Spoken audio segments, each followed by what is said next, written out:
I'm Stephanie Jaworski of joyofbaking.com. Today we're going to make profiteroles, and this is what it looks like. It starts with a round of choux pastry, crisp on the outside, soft and tender on the inside. We're going to cut it in half.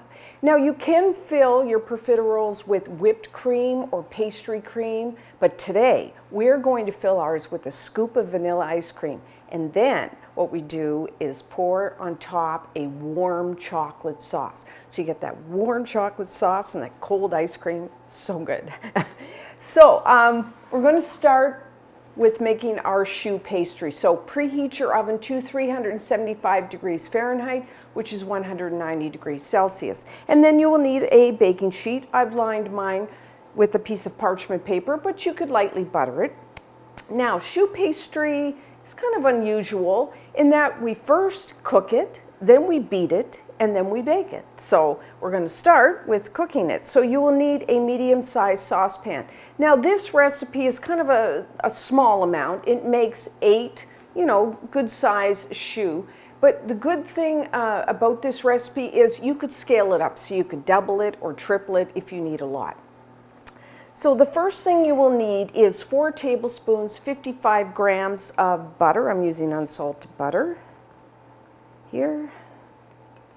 And then next you will need a 1/4 cup, 60 milliliters just of water, and a 1/4 cup, 60 milliliters of milk. Now you could use like full fat or reduced fat. I'm actually using like a 2% here. And then a 1/2 teaspoon, 2 grams of just granulated white sugar, and a 1/2 teaspoon, 2 grams of salt. So that's it. And now we're going to put this on medium-high heat, and we want the butter to melt, and we bring it up to a full boil. Okay, so we are up to a boil. So take it off the heat. And then I have a 1/2 cup, 65 grams of all-purpose flour. You may know that as plain flour. You could whisk. I'm just whisking my flour. You could sift it. I just want to get a little air in there. And then either use, like I have a heat-proof spatula, or you could just use a wooden spoon. I'm going to add the flour all at once. And then just stir it just until all that flour is moistened. And then we are going to put this back on the heat just for a little bit, because what we're going to do is put it back on the heat, and you want medium-low here. Just make sure my flour is all moistened. Looks good. So now put it on medium-low heat. Now we're only going to cook this, stirring constantly, for maybe 30 to 60 seconds. You just want a nice smooth ball of dough, because what we're doing here is just cooking the flour a bit, and we want to get a little bit of moisture out of the dough, because later we're going to beat in some egg, and we want the dough to absorb that egg. So that looks good. So there's a little bit, I don't know whether you can see, it's nice, smooth, turn that off. Nice, smooth dough. Just a little bit of film on the bottom, so take it off the heat. So I'm just going to plug that. So at this point, we're going to beat our dough just to release some of the steam, because it's quite hot. We want to cool it down. Now, if you have a stand mixer, use your paddle attachment. You could use a hand mixer. Really, I'm being a little lazy here. What you could do is just use your wooden spoon and just do it by hand. But since I have a mixer, I'm going to use it. So just put it in there. And I'm only going to beat this, on low speed, maybe a minute. You'll see a lot of steam come off. We just want to cool it down maybe to lukewarm, so it doesn't take very long. And while I'm doing that, you will need 2 large eggs and have them at room temperature. Now, large eggs can vary, and we don't, I'll get to that later, but so I'm saying if you do it by weight, 110 grams of eggs, but 2 large. So I'm just going to whisk that with my wire whisk while I'm beating this.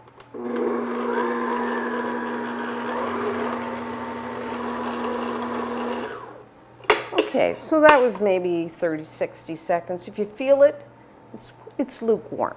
So now I have my 2 large eggs. I'm going to whisk this. Now, this is kind of the tricky part. Depending on how long you cooked your dough, your dough may absorb the full 2 large eggs, or maybe you'll even need a little extra, or maybe you won't. So I will show you what you're going to have to look for to make sure your dough is just perfect. So I'm going to add maybe 3/4. Hold back a little. And then we'll check it after this is mixed in.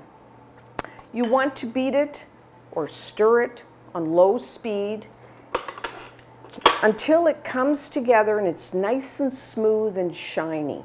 Now, you will notice as you start beating, it's going to like almost look curdled and break apart. That's perfectly normal. Just keep beating it on low speed until it comes together.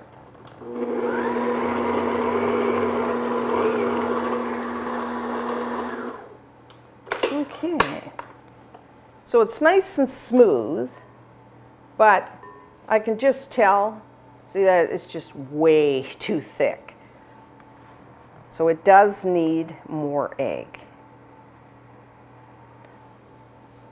So I'm going to take a chance. I'm going to add all of that, and then we'll see.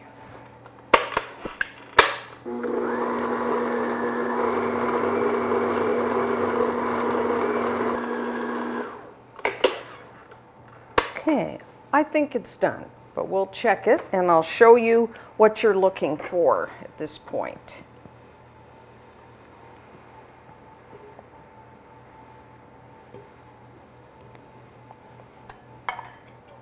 Okay. Let's give this a good stir. So it's nice and thick, it's shiny, and then what you want to do is take a blob and then let it fall. See how it falls? And you want like a pretty nice straight, not too, you want a V and it's not too ragged.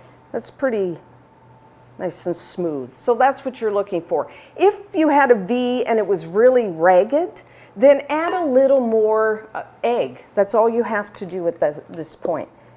And the good part is we will be brushing our choux pastry with some beaten egg, so you will just use a little of that. So you don't have to waste a whole egg for just, a tablespoon or something. So now, you have your baking sheet, and I don't know whether I'll bring this back. I'm making pretty large Profiteroles. I know sometimes they're really small. I just like one pretty large one. And actually that size is just over 2 tablespoons of dough, which is about 40 grams. Now I'm using an ice cream scoop. This one's just over 2 tablespoons. You could just use, 2 spoons, or you could even put your choux pastry in a piping bag and pipe it. So you have some alternatives, but I just like the scoop. And then space them a few inches, 5 centimeters apart, because they do grow. About like that. Okay, that's my last one. Now, like I said, these are fairly large. If you like little ones, you can make them like about 1 tablespoon, half the size. The only difference will be you might have to shorten the baking time, maybe 5 minutes or so, but that's it. So now you will need another large egg, and then I'm just whisking that because we're going to brush the tops of our choux pastry with that. Going to make them nice and shiny, and the beaten egg helps with browning.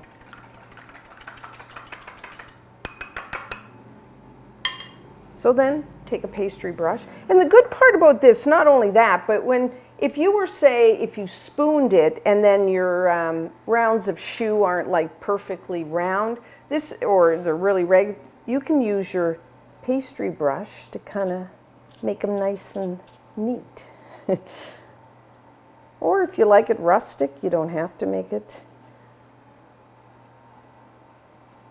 all perfectly round. So there you go, and just do that for all of them. Okay, so that's our last one. So now for baking. Everyone's oven, as I always say, is a little different. So what we're going to do is we're going to bake them at the 375 Fahrenheit, 190 degrees Celsius for 10 minutes. And what that's going to do is they're going to rise, it's going to kind of set the shell. And then you're going to lower the heat to 350 degrees Fahrenheit, which is 180 degrees Celsius. And then we're going to further bake them for, actually my oven is around 30 minutes. Maybe a little less, maybe a little more in your oven. And you know, for the first almost up to the 20-minute, do not open your oven door because they may collapse, so just don't do that. So what you're looking for, they will rise, they're going to turn a beautiful golden brown. And then if you kind of go, oh, they seem done, and if this is your first time doing it and you don't know your oven, what you might want to do is take one out and split it apart, because the outside it will be nice and firm, but inside they become hollow or almost hollow. There may be a little bit of dough in there, but you want that dough to be dry. If it's really soggy, then just bake them a little longer. So that's, if you're new to baking choux pastry, you may have to do that. You may have to break a few open just for testing. So 10 minutes at the high temperature, then lower it to 350 Fahrenheit, 180 Celsius for about, I would say, 30 minutes.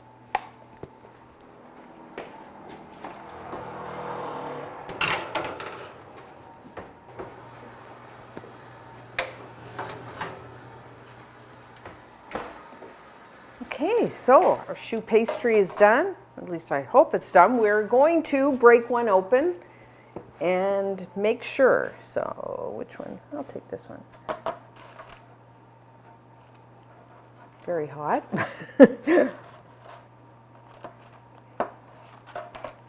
Okay, so there we have it. Mostly hollow inside. Sorry, it's very hot. Mostly hollow, as you can see. And if you feel the pastry, it's dry. Now, if it was really, if it's almost dry, that's fine too. But if it's really soggy, then put it back and cook them a little longer. Because, if there's a little bit of, maybe it's a little wet, you can always just remove it, when we go to fill our Profiteroles. So, but this is perfect. So what I'm going to do is let these cool, and then when we come back, we're going to make our chocolate sauce. So now for our chocolate sauce, which is really a chocolate ganache, a mixture of chocolate and cream. So in a heat-proof bowl, I like stainless steel, you will need 4 ounces, which is 115 grams. Now you can use a good quality, either a semi-sweet or a bittersweet. And you want to use a chocolate that you would enjoy just eating on its own. And then, so if you're using a chocolate bar, you want to coarsely chop it like I've done here. And then in a small saucepan, you will need a half a cup, 120 milliliters of heavy whipping cream. That's a cream with about a 35–40% butterfat content. Put that right in there. And I'm also adding 1 tablespoon, 14 grams of butter, and I just cut it into small pieces just so it'll melt faster. And the butter just helps to smooth it out, make it a little more rich. Tastes good. So I'm going to put this on, medium-high heat and just bring it up to a boil. Be careful. You don't want it to boil over. And you could do this step also in your microwave. Okay, so bubbles around the outside, watch carefully. It'll start to foam up. Okay, off we go. Turn that off. And then just pour your hot cream over your chocolate. There we go. Get all the chocolate under the cream. Now I'm just going to let this sit for, a couple minutes so that hot cream will melt the chocolate. So now, with the whisk, or you could just use your spatula, you start in the center and just little circles. I don't want to incorporate a lot of air when you're making ganache, so you don't want to like big, round, Just start in the center, and then when you see it's starting to melt, you can just make bigger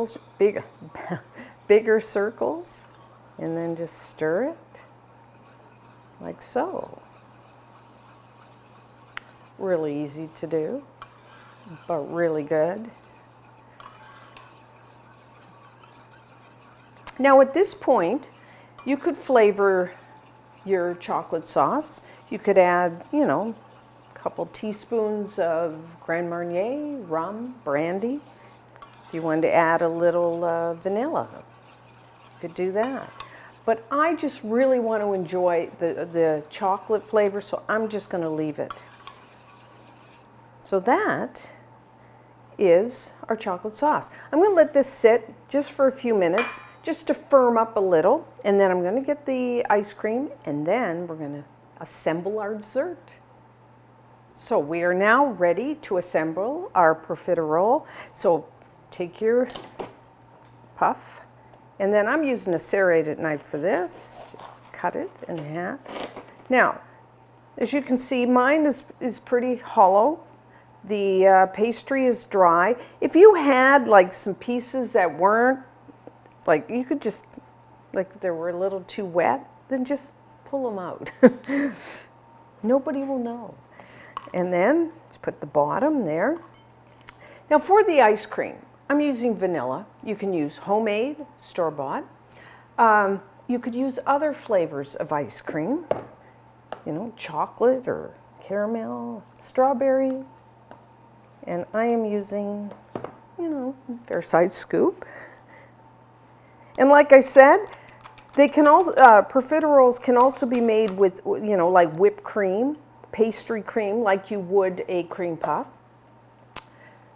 So then you put that on top of there. And then I just put the chocolate sauce in a little pitcher. Now, I mean, you could make the dessert for people, or you can, kind of have everything like a dessert bar and let people take, you'd have different flavored ice creams and let them put as much as they want, and then let them pour as much chocolate sauce. We'll be generous. I think that looks so pretty. And then if you want, got some slivered almonds that I've toasted. Let's put that over the top. You could dust the top with some powdered sugar. I think it's a perfect dessert. It looks pretty cool. Whoop. And my pastry. Now, you could make, what could you make ahead of time? You could make the chocolate sauce the day before and just reheat it. You could actually make your choux the day before. They soften, which actually for this kind of dessert, a day old, they're fine, but you could re-crisp them by putting them in a 350 degree Fahrenheit 180 degree oven for a few minutes to crisp them up. But either way.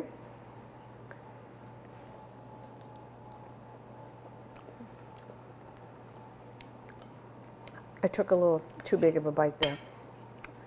Okay. Oh. You will really impress people if you make this dessert. The choux, it's nice and crisp on the outside, really soft and tender. And then, of course, vanilla ice cream, always good. And the chocolate sauce. And then I like the little bit of the nuts on top. I think that just kind of finishes it off. A really good dessert, and you must try it. And until next time, I'm Stephanie Jaworski of joybaking.com.